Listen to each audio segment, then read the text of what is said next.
Buenas noches, muchachos. Por una razón que no logro determinar, la clase de esta tarde no quedó guardada en el Drive.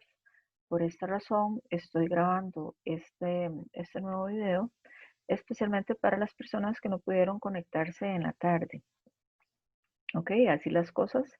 Em, Recordarles que el tema de hoy era la sangre. En la primera pantalla, en la primera imagen, vemos los capítulos para revisión de este tema, que serían el Cunningham capítulo 18 y el Gannon capítulo 32, para el tema de hoy. Entonces, la sangre es un tejido muy especializado, formado por células de la sangre, células blancas y células rojas, y por plasma. Ok. Cuando hablamos de plasma sanguíneo nos estamos refiriendo a la porción líquida de la sangre, es decir, la porción que no tiene células. Si tomamos una muestra de sangre en un tubo de ensayo con anticoagulante y la centrifugamos, en la parte inferior del tubo van a precipitar las células de la sangre y en el sobrenadante, en el líquido que queda encima de ese paquete celular, encontramos el plasma. Em, ¿Cómo está formado el plasma? El plasma es principalmente agua, más del 90% es agua, y dentro de ese líquido encontramos electrolitos como el sodio, pues cloruro, también hormonas, gases como el CO2, por supuesto glucosa, proteínas plasmáticas que ya conocimos, aminoácidos, vitaminas, hidrosolubles y una serie de componentes importantes. También encontramos, por supuesto, los factores de coagulación, como el fibrinógeno. Otra vez, esa muestra sería una muestra tomada con anticoagulante, por eso la muestra no está coagulada, es decir, es una muestra de sangre entera que se separó en esos dos componentes, líquido y sólido, formado por las células, a través de la centrífuga.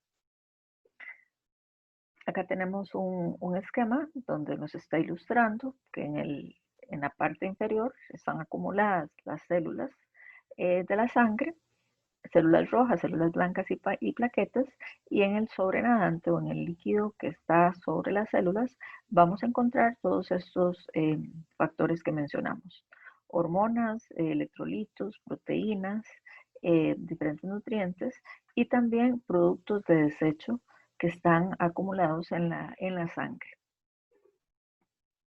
La diferencia básica entre el plasma y el suero es que cuando si tomamos la muestra de sangre sin anticoagulante y la ponemos en posición vertical o de igual forma se centrifuga, la porción inferior, el precipitado inferior que vamos a encontrar en el tubo es un coágulo y lo que tenemos en el sobrenadante sería suero.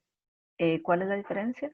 Este suero no tiene factores de coagulación porque ya los factores de coagulación se gastaron, se emplearon en la elaboración del coágulo. Mientras que el tubo de la izquierda tiene sangre entera sin coagular, el tubo de la derecha tiene sangre coagulada. Lo que vamos a encontrar en el fondo del tubo es el coágulo. ¿Y el coágulo de qué está hecho? De células de sangre, por supuesto, pero células de la sangre que estuvieron en contacto con los factores de coagulación y por eso pues se coagularon. Esto es importante porque para diferentes exámenes de laboratorio se va a requerir para unos sangre entera, por ejemplo para un hemograma, o para otros el suero de la sangre. Si queremos tomar una muestra, por ejemplo, para medir enzimas hepáticas o para medir hormonas, posiblemente el laboratorio nos va a pedir una muestra de suero, no una muestra de sangre entera. En esta clase vamos a estudiar las células de la sangre, aunque esto lo van a ver más detalladamente en los cursos de microbiología, y también la formación del coágulo y la hemostasia de la sangre. Ok, Recordamos entonces que en la médula ósea, es decir, dentro de los huesos, vamos a encontrar una parte que se llama la médula, que ya eso es un tema también visto en anatomía, y ahí en esa médula ósea encontramos tejido hematopoyético, es decir, tejido que puede construir o ¿sí? dar origen a las células sanguíneas. El origen etimológico, la palabra hemato hace referencia a la sangre y poiesis quiere decir origen o génesis o creación. De modo que la médula ósea es un tejido que se encarga de dar origen a las células de la sangre. Si ustedes recuerdan de anatomía, los huesos largos en la parte exterior tendríamos el periósteo y en la parte más interna una cavidad recubierta por el endostio. Esta cavidad del hueso es donde se encuentra la médula ósea. En la médula ósea, en medio de las trabéculas. En la médula ósea encontramos unas células muy maravillosas, que son unas células indiferenciadas con capacidad de dar origen a todas las líneas celulares de la sangre. Es decir, son unas células pluripotenciales que pueden dar origen, como decíamos, o convertirse en otras células, ya sean células rojas o células blancas. Acá lo tenemos. Esta es la parte externa del hueso, lo que decíamos, el periósteo. Hay un hueso duro calcificado y hay otro hueso que es el hueso esponjoso, que en su interior tiene unas trabéculas, ¿verdad? Es un hueso menos duro. Y aquí adentro en la cavidad encontraríamos la médula ósea. Los huesos, por supuesto, están irrigados. Recuerden que todos los tejidos necesitan irrigación para mantener sus células saludables o sus células vivas. Un tejido sin irrigación, obviamente, pues se va a morir. De modo que este hueso también tiene su nutrición a través de una arteria y de una vena que va a irrigar este tejido. En el esquema vemos la arteria, una arteria central que se ramifica en otras arterias más pequeñas, la arteria perióstica, y bueno, hay una serie de capilares que van a dar origen a los senos, a estos senos, donde se va a originar esas células especiales, ese tejido hematopoyético. ¿Cómo salen esas células de aquí? Pues salen a través de una vena, ¿verdad? Y de aquí van hacia la circulación general. Mencionar también que en el caso de los fetos también hay hematopoiesis importante en el hígado y en el vaso. Ok, entonces acá tenemos una célula madre de esas que se pueden convertir en otras células. El código de colores está acá en esta tablita. Igual el significado de las siglas. UFC quiere decir Unidad Formadora de Colonias. En el primer nivel encontramos en las etiquetas en verde las células o las unidades formadoras de colonias. Es decir, que esta célula totipotencial puede dar origen a estas otras. Entonces tenemos la unidad formadora de colonias eritroide que va a dar origen a la línea roja. Estas células se van a convertir en unas células que se llaman proeritroblastos, que serían las células del segundo nivel, ubicadas en la segunda línea, en color celeste, las etiquetas. Vean que todos los nombres terminan en blastos, es decir, estas son la línea de los blastos, que son células precursoras. Proeritroblasto, megacardioblasto y así sucesivamente. Mieloblastos, etcétera. Bueno, este proeritroblasto va a dar origen a los eritrocitos. Antes de ser eritrocito, esta célula era un reticulocito, que es como un eritrocito inmaduro. Vean que todavía en el dibujo nos aparece que tiene un núcleo. Recuerden que los eritrocitos en mamíferos no tienen núcleo. Son unas células que perdieron su núcleo. Entonces, el eritroblasto se transforma en un reticulocito y va a dar origen a un eritrocito. En el caso de las plaquetas, provienen de los megacardioblastos. Se les llama también trombocitos y son provenientes de los megacariocitos. Por otro lado, tenemos la línea de células blancas, la unidad formadora de colonia de granulocitos y macrófagos. Los granulocitos son aquellas células que tienen granulaciones justamente dentro de las células. Y acá se pueden diferenciar los eosinófilos, los basófilos y los neutrófilos. Es decir, son unos leucocitos que tienen granulaciones dentro de ellos. Cada uno proviene de diferentes células. Hay un mieloblasto eosinófilo que da origen a los eosinófilos, un mieloblasto basófilo y así sucesivamente. Dentro de las células blancas, además de las células con granulaciones, que serían los granulocitos, tenemos otras células que no tienen esas granulaciones. Y dentro de estas células que vienen de la célula madre linfoide, vamos a tener, por supuesto, los linfoblastos, que dan origen a los linfocitos. Hay diferentes tipos de linfocitos. Unos se llaman T y otros se llaman B, y esos a su vez se dividen en otros que van a estudiar ustedes en otros cursos, por ejemplo, de inmunología. Pero entonces, esa célula madre linfoide da origen a los linfoblastos T, que se van a convertir en linfocitos T. Linfoblastos B, que se van a convertir en linfocitos B. Y los natural killer, que se llaman, son unas células que se encargan de destruir otras células. Recuerden que las células tienen un proceso de apoptosis, es decir, una muerte celular programada. Las células de los animales no viven para siempre. Lo normal es que se mueran. Y estas células natural killer intervienen en la destrucción de estas células.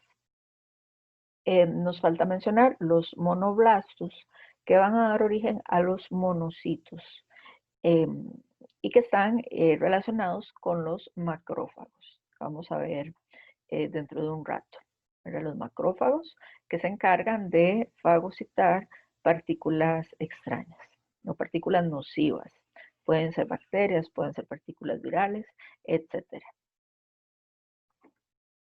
Ok, entonces todas las células vienen de esa célula totipotencial o pluripotencial indiferenciada que salió de la médula ósea. Como mencionábamos, dan origen a todas estas células especializadas. Iniciamos hablando de los eritrocitos, que son discos bicóncavos, que ustedes conocen de microbiología. La principal función de los eritrocitos es transportar hemoglobina, que es una proteína muy importante, responsable del transporte de gases. Gracias a la hemoglobina, pues las células pueden respirar y los animales podemos respirar. Los eritrocitos tienen una enzima sumamente importante que ya habíamos comentado, que es la anidrasa carbónica. Esta enzima la encontramos también en los pulmones a nivel del endotelio, también a nivel renal, del tejido renal y por supuesto de los eritrocitos. Habíamos hablado de ella en la clase de estómago, también se encuentra a nivel de la mucosa gástrica. Ok, entonces en la imagen vemos una fotografía de microscopio de los eritrocitos. Son estos que se ven como rosados. En cuanto a la eritropoyetina, es una hormona que se produce en el tejido renal y la función de esta hormona es estimular a estas células precursoras para que produzcan eritrocitos. Primero, como decíamos, se originan los eritroblastos, proeritroblastos, luego los eritrocitos, y los eritrocitos, como dijimos, son los encargados de llevar el oxígeno a todos los tejidos. Una vez que hay oxigenación tisular, tenemos una respuesta de realimentación negativa que reduce la formación de eritropoyetina. Es decir, si el animal tiene suficientes eritrocitos y una buena oxigenación tisular, entonces hay un feedback negativo hacia el riñón y se reduce la producción de eritropoyetina para que deje de estimular, pues justamente, la célula hematopoyética. También en la vida fetal hay producción de eritropoyetina a nivel del hígado. Factores que reducen la oxigenación, tenemos, estos son algunos, ¿verdad? Enfermedades pulmonares, mencionábamos en la tarde, por ejemplo, el edema pulmonar o las metástasis cuando los alveolos se llenan de células o de cualquier cosa que no sea aire, ¿verdad? Si hay sangre en los alveolos o si hay líquido, vamos a tener reducción de la oxigenación.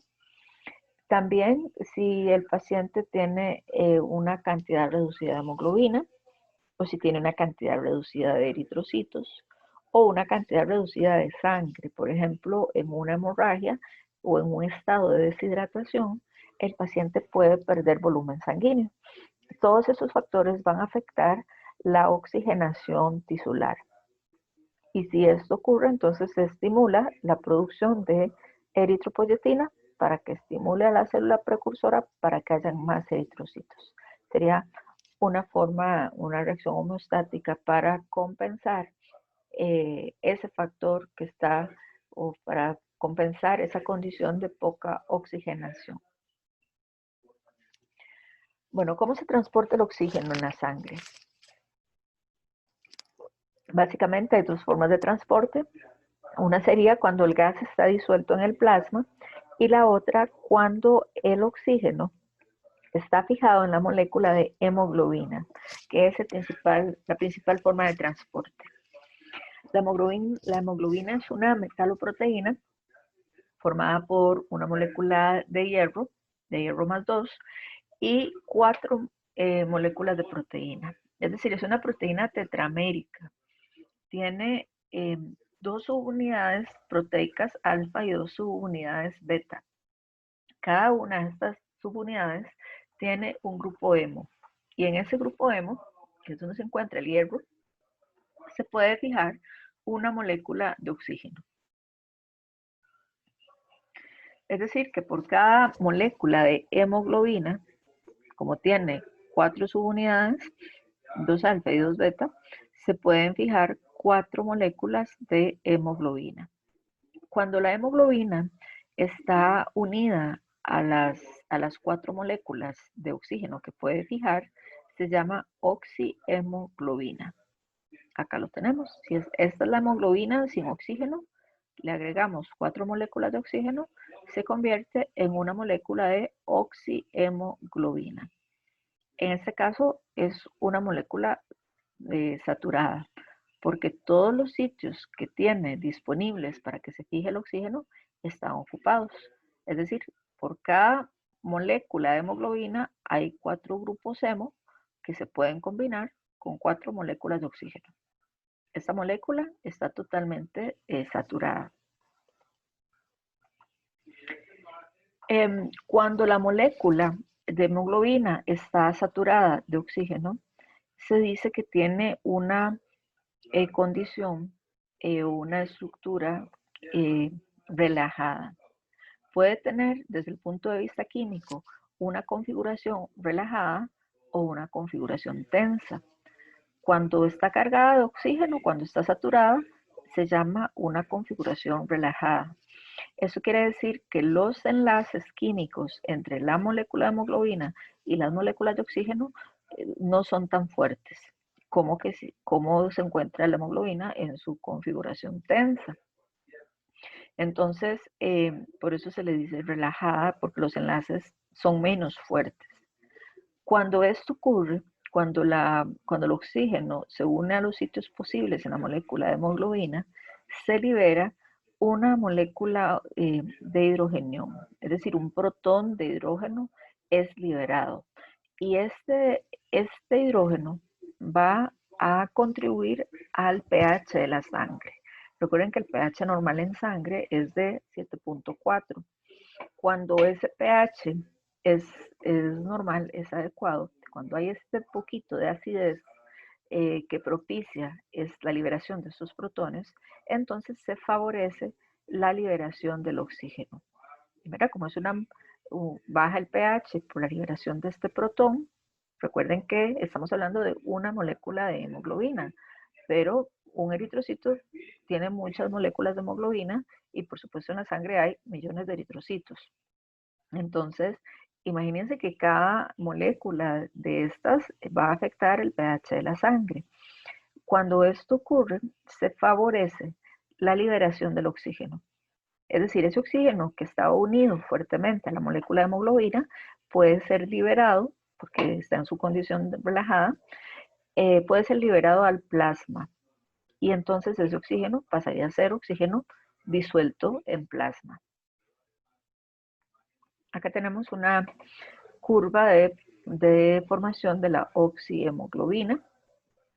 En el eje X tenemos la presión parcial de oxígeno, se mide en milímetros de mercurio, y en el eje vertical el porcentaje de saturación de la molécula de hemoglobina.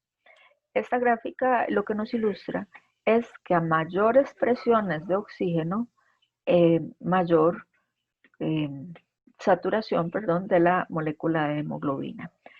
Si estuviéramos a nivel del pulmón, de los alvéolos pulmonares, donde la presión parcial es casi 100, cercana a 100, la presión parcial de oxígeno, esa hemoglobina en ese tejido se encuentra 100% saturada. Es decir, todos los sitios de unión disponibles para que haya la reacción del oxígeno con la hemoglobina están ocupados. Conforme la sangre se va alejando de ese tejido y va pasando por tejidos con menor saturación de oxígeno, va perdiendo la saturación de la hemoglobina. La sangre va dejando sus moléculas de oxígeno en los tejidos y cuando llega a un tejido con baja presión de oxígeno, como podría ser por ejemplo la piel, esta hemoglobina ya está menos saturada. Vean que ha ido dejando botados sus moléculas de oxígeno. Y a cambio, cuando pierde esas moléculas de oxígeno, en ese sitio donde estaba unido el oxígeno, se va a unir una molécula de CO2, porque la hemoglobina no solo transporta oxígeno, también transporta CO2, y esa es la forma en la cual las células eliminan el CO2 del tejido, lo pasan a la sangre, y cuando la sangre regresa al pulmón, deja ahí el CO2 y carga sus moléculas de hemoglobina otra vez con oxígeno. Entonces en la imagen vemos un dibujo. Acá a la derecha en la columna en gris está ilustrando el alvéolo pulmonar y en la izquierda está ilustrando un capilar. Estas células pintadas en celeste serían las células endoteliales de este capilar. Cuando la sangre venosa llega al pulmón proveniente del cuerpo, recuerden que la sangre llega al corazón por la cava, por la vena cava, entra al atrio derecho y pasa al ventrículo y luego llega al pulmón, ¿verdad? Sería atrio derecho, ventrículo derecho, arteria pulmonar, va a los pulmones y en los pulmones realiza este intercambio gaseoso. ¿Qué quiere decir? Que el alvéolo está lleno de aire porque el animal está respirando, digamos que está respirando un aire muy limpio, cargada de oxígeno. Como en el alvéolo hay una gran presión de oxígeno, recuerden que los gases difunden pasivamente a través de las membranas celulares a favor de su gradiente de concentración. En el alvéolo hay más oxígeno, entonces ese oxígeno va a difundir hacia la sangre. Primero pasa al espacio intersticial, luego entra, atraviesa la célula endotelial del capilar y ya se encuentra acá en el plasma. Este oxígeno que viene del alvéolo desplaza, entra al eritrocito y desplaza las moléculas de CO2 que trae la hemoglobina. Recuerden que esta es una sangre venosa que viene cargada de CO2, de modo que como hay tanta presión de oxígeno, desplaza el CO2 que está unido en la hemoglobina. Ese CO2 sale al plasma y como este plasma tiene una gran concentración de CO2, también difunde a favor de su gradiente de concentración. Atraviesa pasivamente la célula del endotelial, pasa por el espacio intersticial y entra al alveolo. Cuando el animal expira, expira con S, ¿verdad? No que expira con X, sino que expira, es decir, sale en la respiración, sale el aire, bueno, sale este CO2 y esto es el intercambio gaseoso. Recuerden que dijimos que por el efecto de Bohr, cuando el oxígeno se une a la hemoglobina, se libera un protón de hidrógeno. Acá tenemos el H+, que se está liberando de esta reacción. Este H+, se puede unir con una molécula de bicarbonato. ¿De dónde salió el bicarbonato? Pues estaba en el plasma. Recuerden que dijimos que el plasma tiene bicarbonato y este bicarbonato puede entrar a la célula en un intercambio con una molécula de cloruro. Recuerdan, una de las formas de transporte a través de las membranas es el antiporte. Como estas dos moléculas, bicarbonato y cloruro, tienen carga negativa, puede entrar por esta forma una molécula de bicarbonato y se intercambia con una molécula de cloruro. Entonces, esa molécula de bicarbonato se une con este otro protón que acaba de ser liberado de la molécula de hemoglobina para formar ácido carbónico. Y esta sería otra forma que tienen los animales para eliminar CO2. Recuerden que cuando el bicarbonato se une al hidrógeno en presencia de anhidrasa carbónica, forman esta molécula de ácido carbónico, que es un ácido débil, actúa como un amortiguador, ¿verdad? O un tampón, y este ácido débil inmediatamente se disocia en agua más CO2. ¿Qué hace el eritrocito con el CO2? Pues lo sale hacia el plasma y luego hacia el alveolo. De modo que tenemos acá ilustradas dos formas de eliminar CO2. Una molécula que desplazó el oxígeno, bueno, que en realidad no sería una molécula, serían 4 moléculas de CO2 por cada molécula de hemoglobina, y otra molécula de CO2 que se formó en esta reacción. Este CO2 es lanzado al alveolo para que salga en la expiración. Y esto ocurre en presencia de anhidrasa carbónica.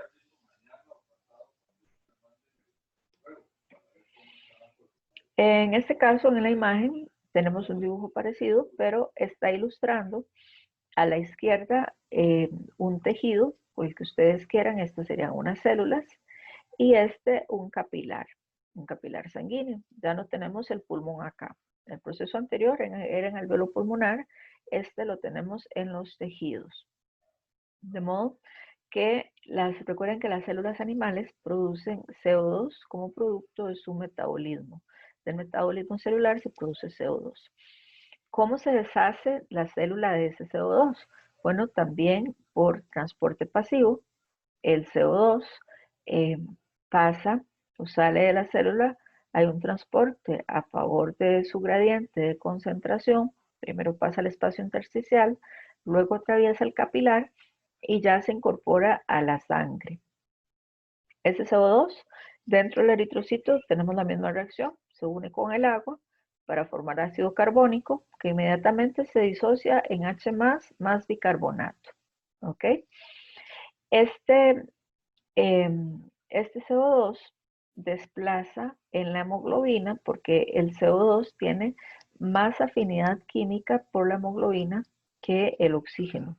Y esto es algo muy bueno para los animales porque como producimos CO2, facilita la eliminación de este gas. Entonces, como tiene mayor afinidad química por la hemoglobina que por el oxígeno, el CO2 desplaza el oxígeno que está fijado en la hemoglobina y que venía esa sangre oxigenada. Entonces, ese oxígeno que estaba unido a la hemoglobina es desplazado por el CO2 y se libera al plasma. Vean que acá tenemos la intervención de este H+, es decir, el protón de hidrógeno que salió de la disociación del ácido débil, ácido carbónico.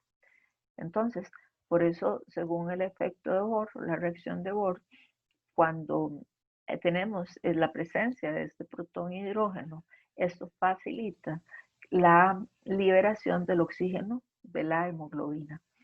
Este oxígeno es lanzado hacia el plasma y una vez acá puede difundir pasivamente a través de la membrana. ¿Hacia dónde? Hacia las células. También a favor de su gradiente de concentración. Y así es como respiran las células. Recuerden que la respiración consiste en el intercambio gaseoso. La respiración no es la ventilación, es decir, no es el paso de aire a través de los pulmones, sino que la respiración consiste en el intercambio de gases. Bueno, eso era con respecto a los eritrocitos. Con respecto a los leucocitos, bueno, vamos a retomar el tema de la respiración en Fisiología 2. Pero con respecto a los leucocitos, que son las células blancas, también recordemos se originan de la médula ósea y de los tejidos linfáticos. Aquí encontramos, por supuesto, el vaso y los linfonodos. Esos leucocitos de la médula ósea, como veíamos anteriormente, unos son granulocitos y otros son monocitos y en menor cantidad los linfocitos. Principalmente los linfocitos vienen de los tejidos linfáticos. Acá los tenemos otra vez. Su función está relacionada con la defensa y los clasificamos en polimorfonucleares, los que tienen granulocitos, y en mononucleares, los que no tienen granulaciones, ¿verdad? Mononucleares son agranulados y los polimorfonucleares son con presencia de granulaciones. Acá encontramos aproximadamente el porcentaje de ellos. La mayoría de los granulocitos son neutrófilos, una cantidad menor eosinófilos y basófilos también. Por otro lado, los mononucleares, vamos a tener monocitos y linfocitos, que como les decía, se clasifican en unos T y otros B. Bueno, los leucocitos, por supuesto, también mueren, no viven para siempre. Cuando se requieren, salen a la circulación sanguínea. Bueno, normalmente están en la sangre circulando. ¿Y de dónde vienen? Pues de la médula ósea. Y pueden ir a los tejidos cuando se requieren. Y luego de que realizan su función, de que enfrentan el proceso, por ejemplo, infeccioso, entonces se destruyen. En el caso de los monocitos, pueden vivir más tiempo en los tejidos. Recuerden que ellos dan origen a los macrófagos tisulares, como cuáles, como las células de Kupffer en el hígado o los macrófagos en el pulmón, y se quedan ahí más tiempo. Esas células pueden vivir en los tejidos incluso meses. En el caso de los linfocitos, que vienen de los tejidos linfáticos, como los linfonodos, se incorporan a la circulación por medio de la linfa. Recuerden que la linfa son los capilares linfáticos corren paralelos a los capilares venosos y drenan en el sistema venoso. Entonces, los linfocitos se incorporan de ese modo por medio de la linfa, vienen de los tejidos linfáticos, pueden salir de los vasos por diapédesis, que ya vamos a ver este proceso, y regresar al vaso linfático y luego incorporarse a la sangre. La vida media hablamos de semanas o de meses de acuerdo con la necesidad de ellos. Si el animal enfrenta una infección viral, por ejemplo, necesita muchos linfocitos, entonces vamos a tener un aumento de estas células en la circulación. Bueno, el concepto de diapédesis, que creo que ya lo han visto posiblemente en microbiología, nos referimos al paso de las células sanguíneas a través del endotelio de los vasos. Este es un proceso fisiológico, no es un proceso patológico. Como consultaba una compañera en la tarde acerca de los hematomas. Si un capilar se rompe y la sangre se sale al tejido, tendríamos un hematoma, es decir, un acúmulo de sangre que va a ser luego organizado, se rodea de una bolsita para que no se derrame por el resto del tejido. Y eso sería un hematoma, eso es una condición patológica que normalmente no ocurre. En el caso de la diapédesis es un proceso fisiológico, es decir, que ocurre en condiciones normales, cuando él se enfrenta a un proceso inflamatorio. En el esquema vemos un vaso capilar acá, y ese vaso capilar, por supuesto, está rodeado de sus células endoteliales. Cuando se requieren estas células blancas, estos leucocitos, porque hay, por ejemplo, un proceso infeccioso, entonces las células salen del vaso, pero el vaso no se rompe, ¿verdad? Como en el caso del hematoma o de una hemorragia, sino que aumenta la permeabilidad del vaso por procesos inflamatorios, ¿verdad? Va a aumentar la permeabilidad, quiere decir que las células endoteliales se separan, se vuelven más permeables. ¿A qué? Pues a la salida del plasma. Puede salir un poquito de plasma, pero lo que nos interesa en este caso de la diapédesis es la salida de las células que van hacia el tejido circundante a atender la emergencia, digamos la infección bacteriana. ¿Cómo lo hacen? Primero se hacen hacia la orilla del vaso, lo que se conoce como marginación, es decir, las células normalmente estarían aquí circulando junto con la sangre, pero se acercan a los márgenes del vaso, se rotan y se adhieren al endotelio. Posteriormente van a migrar, recuerden que estas células están un poquito separadas, van a atravesar las células endoteliales y se dirigen hacia el tejido donde son requeridas. Y eso es lo que se conoce como el proceso de diapédesis. Van a salir a través de los poros de las células endoteliales, el espacio que queda entre una célula y la otra. ¿Cómo saben las células que tienen que salir y hacia cuál tejido dirigirse? Bueno, porque van a aparecer unas sustancias que van a estudiar ustedes en inmunología que se llaman sustancias quimiotácticas. Cuando hay un proceso inflamatorio, se producen estas células que se van a convertir como en unos atractores de los leucocitos. Cuando hay presencia de bacterias, presencia de partículas virales o algunos productos de coagulación, ¿verdad? Como en el caso del hematoma, que luego se organizan, que quiere decir que se empieza, hay factores de coagulación, esto atrae a los leucocitos. Acá tenemos un esquema donde se ilustra el proceso de fagocitosis, que me imagino que ya ustedes estudiaron en otros cursos, como el curso de biología. Recuerden que en la fagocitosis lo que ocurre es que la membrana celular se invagina, se captura, por decirlo así, la partícula que se va a fagocitar, digamos una bacteria, y esa bacteria se incorpora a un fagolisosoma, donde es destruida por medio de enzimas. Eso sería la fagocitosis. Entonces, decíamos que hay unas sustancias quimiotácticas, que algunas se denominan los factores del complemento, que van a estudiar, como les decía, en otros cursos, y que atraen o identifican y funcionan como un reconocimiento de los antígenos, porque si no, el neutrófilo andaría ahí fagocitando otras partículas o incluso otras células. ¿Cómo hacen los neutrófilos para saber qué es lo que tienen que fagocitar? Pues justamente por estas sustancias, ¿verdad? Las opsoninas reconocen, las opsoninas se encuentran en la superficie de la membrana celular, reconocen cuál es el antígeno que tienen que fagocitar y entonces ya una vez identificado se atrae y se incorpora por medio de la fagocitosis a la célula.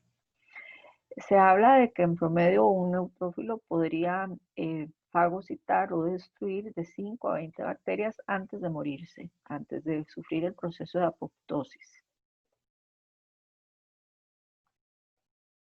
Bueno, esto es un poco lo mismo que estábamos hablando, ¿verdad? Una clasificación de leucocitos. Y entonces llegamos al sistema retículo endotelial. que es el mismo que el sistema monocito macrofágico. En textos más recientes, más modernos, se utiliza este segundo nombre, sistema monocito macrofágico, pero en algunos textos lo pueden ver como sistema retículo endotelial. Y nos referimos a los macrófagos que se encuentran en todos los tejidos. Son unas células especializadas en la línea de defensa, que lo que van a hacer es destruir, como acabamos de ver, fagocitar bacterias o toxinas o antígenos, partículas virales, etc. Y se encuentran en todos los tejidos, en más abundancia, donde hay más posibilidades de encontrar estas bacterias o estas partículas nocivas o indeseables. Por ejemplo, en el sistema gastrointestinal, porque no solo está en contacto con el exterior, sino que a través de los alimentos, los animales podrían estar expuestos o más expuestos en su sistema gastroentérico a toxinas o a bacterias provenientes del alimento. También en el sistema respiratorio, el animal, ese tejido está más expuesto porque está en contacto con el exterior. Entonces acá encontramos los macrófagos móviles o los macrófagos tisulares que están fijos en los tejidos, células especializadas en el vaso, en los tejidos linfáticos, en la médula. Todas estas células vienen de la misma célula, es decir, de aquella que es precursora de los monocitos y que da origen al sistema monocito macrofágico. Vean que su nombre indica la función. Monocito, que viene de los monocitos, y macrofágico, que se encarga de hacer fagocitosis. Recuerden que fagocitosis quiere decir fago de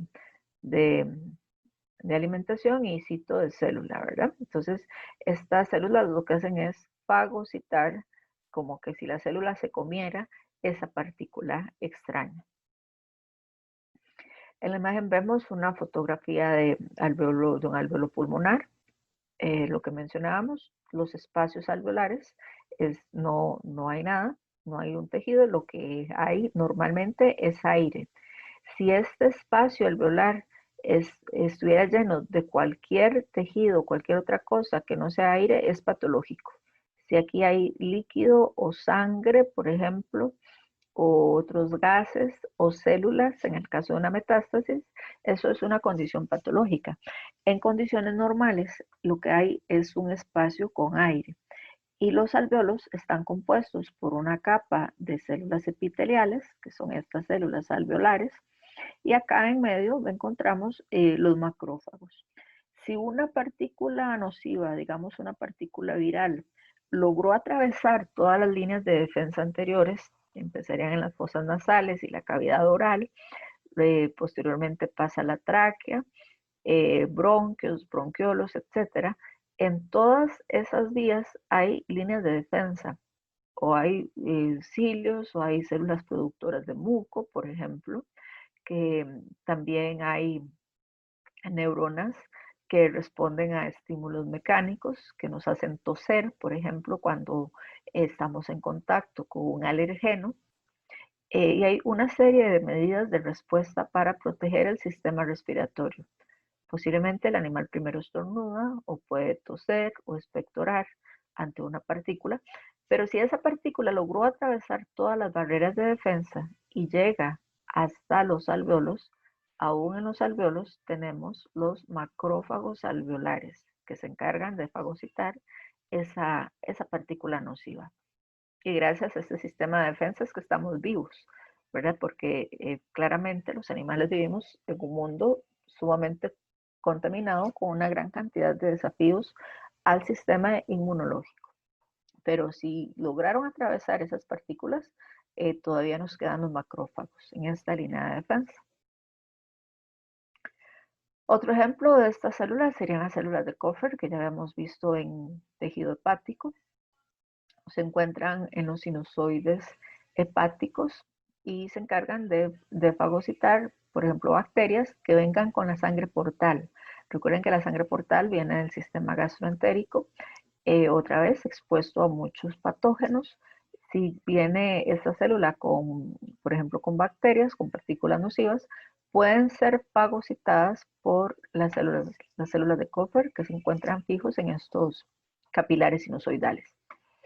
En esta imagen de la izquierda vemos en color rosado los hepatocitos y acá en medio los sinusoides, los capilares sinusoidales, que recuerden que su característica especial es que hay mucho espacio entre una célula endotelial y la otra. Estas en gris serían las células endoteliales y por aquí vemos los eritrocitos en puntitos rosados. Esta particularidad de este capilar permite que la sangre pueda pasar fácilmente a través de estos poros, atraviesa el espacio de Dis, que es el espacio entre el capilar sinusoidal y el hepatocito, y puede entrar al hepatocito. Acá en azul encontramos justamente esos macrófagos especializados, las células de Kupffer que se encuentran acá fijos, de modo que si este capilar trae alguna bacteria nociva que viene en la circulación gastroentérica, pueda ser fagocitada antes de que la sangre entre al tejido hepático. A la derecha vemos lo mismo, pero en otro dibujo. En este caso, los hepatocitos están ilustrados en amarillo y estas células en azul o morado serían las células de Kupffer. Bueno, finalmente tenemos las plaquetas o trombocitos. Estas no es exactamente una célula, sino que es como un resto de megacariocito, que es una célula más grande. No son capaces de hacer mitosis, no se reproducen, porque no tienen núcleo. Y una particularidad importante es que dentro de ellas encontramos filamentos de miosina y actina, los mismos que conocimos en las células musculares. También calcio, porque hay el retículo endoplásmico de un aparato de Golgi que puede producir enzimas. Y entonces, gracias a esto, estas plaquetas se pueden contraer, ¿verdad? Son como, digamos, como elásticas, se pueden, tal vez elásticas no es la palabra adecuada, tienen capacidad de contraerse gracias a los filamentos de actina y de miosina y al calcio. De modo que estas plaquetas tienen un papel muy importante en la formación de coágulos, en la coagulación de la sangre. Acá las vemos. Se ven en el microscopio de luz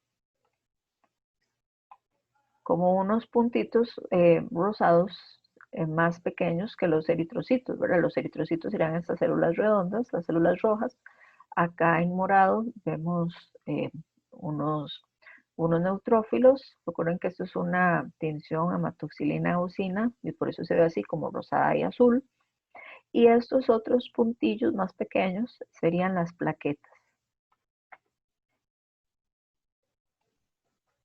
Eso lo van a ver más detalladamente en microbiología. Bueno, esas plaquetas aproximadamente viven 10 días, se eliminan por medio de macrófagos tisulares. Y una cosa importante es que normalmente no se adhieren al endotelio de los vasos, es decir, van en la circulación sanguínea, ahí corriendo con la sangre junto con todas las demás células. Normalmente no se adhieren a la pared de los vasos, solo cuando un vaso está lesionado. Cuando el vaso se rompe por cualquier razón, las plaquetas se logran adherir a ese endotelio y formar lo que se conoce como la agregación plaquetaria para resolver ese defecto en el vaso.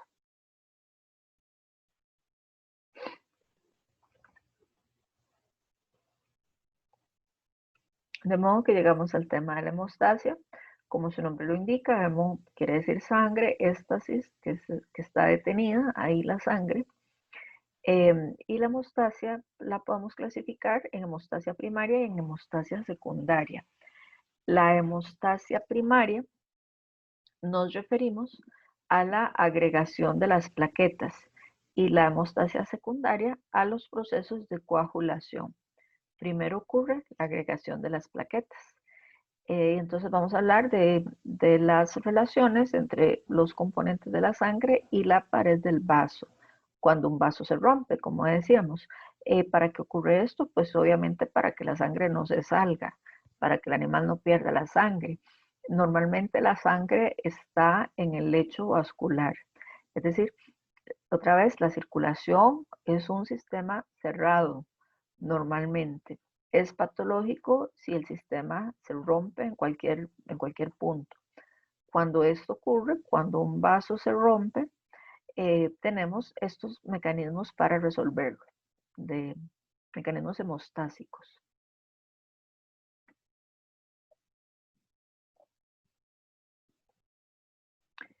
En esta imagen lo que hice fue organizar por pasos los acontecimientos de la hemostasia. Primero, bueno, primero ocurrió una lesión en un vaso, ¿verdad? De modo que la sangre podría salirse de su lugar normal y lo que hace la hemostasia obviamente es corregir esa lesión en ese vaso. Primero va a ocurrir una vasoconstricción, como su nombre lo indica, una constricción del vaso. Se va a hacer más pequeño el diámetro de ese vaso, o se va a tener un diámetro menor, por medio de un espasmo vascular. Recuerden que las arterias y las venas tienen músculos, ¿verdad? Entonces ocurre un espasmo vascular, luego se agregan las plaquetas. Dijimos que las plaquetas se pueden unir al endotelio de los vasos cuando se dañan por medio de glicoproteínas y se forma lo que se conoce como un tapón de plaquetas. Esto va a dar origen a un coágulo, es decir, se va a coagular la sangre para tapar ese defecto. Y posteriormente el coágulo se organiza y se cierra el defecto del vaso.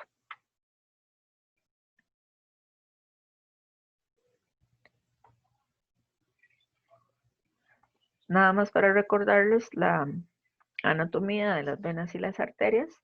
Las arterias son más elásticas que una vena, tienen una capa más de tejido. La primera es el endotelio, ¿verdad? Estas son las células que encierran la sangre. Posteriormente hay una capa muscular y una capa más externa de tejido conectivo. Las venas igual, pero son más delgaditas que las arterias, tienen una capa menos de tejido. De modo que la primera es el endotelio y la segunda capa estaría formada por fibras musculares y fibras conjuntivas. Las arterias son más elásticas que las venas, ¿verdad? Y esto es muy apropiado para los animales porque resisten mayor presión de sangre, justamente. Los vasos capilares solo están formados por su endotelio. Es decir, acá adentro va la sangre y lo que define el vaso capilar pues son las células endoteliales.